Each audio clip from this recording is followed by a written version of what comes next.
കണ്ടല്ലൂർ പഞ്ചായത്ത് 13-ാം വാർഡിലെ റോഡിലുള്ള കുഴി ജനങ്ങളെ വലയ്ക്കുന്നു. മഴ തുടരുന്ന സാഹചര്യത്തിൽ അതീവ ശോച്യാവസ്ഥയിലായിരിക്കുകയാണ് റോഡ്. അധികൃതരുടെ അനാസ്ഥയുടെ ഫലം കൂടിയാണ് ഇപ്പോൾ ഈ റോഡിന്റെ ദുരവസ്ഥ. കണ്ടല്ലൂർ ഗ്രാമപഞ്ചായത്ത് 13-ാം വാർഡിലെ റോഡിലുള്ള കുഴി ജനങ്ങളെ വലയ്ക്കുന്നു. മഴ തുടരുന്ന സാഹചര്യത്തിൽ അതീവ ശോച്യാവസ്ഥയിലായിരിക്കുകയാണ് റോഡ്. നിരവധി പേർ ആശ്രയിക്കുന്ന സഞ്ചാരമാർഗമാണിത്. പ്രദേശത്ത് 2 ഡോക്ടർമാർ പ്രാക്ടീസ് ചെയ്യുന്നുണ്ട്. ഇവരെ കാണാനെത്തുന്ന രോഗികളടക്കം ഈ വഴിയാണ് പോകുന്നത്. നിരവധി സ്കൂൾ ബസ്സുകൾ പോയിക്കൊണ്ടിരിക്കുന്ന റോഡിലെ യാത്ര ദുഷ്കരമായതിനെ തുടർന്ന് വിദ്യാർത്ഥികൾ മറ്റ് സ്ഥലങ്ങളിലെത്തിയാണ് സ്കൂളിലേക്ക് ബസ്സിൽ യാത്ര തിരിക്കുന്നത്. നിരവധി അപകടങ്ങളും റോഡിലുണ്ടാകുന്നുണ്ട്.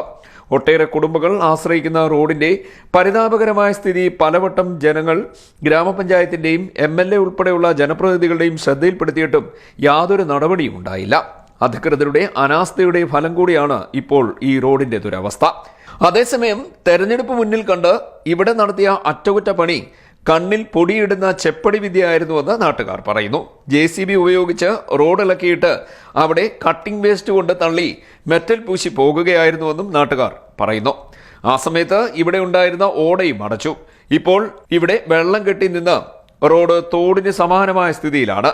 വെള്ളക്കെട്ട് പകർച്ചവ്യാധി ഭീഷണി ഉയർത്തുന്നതായും പ്രദേശവാസികൾ ആശങ്കപ്പെടുന്നു. CDNet news, Kayamkulam.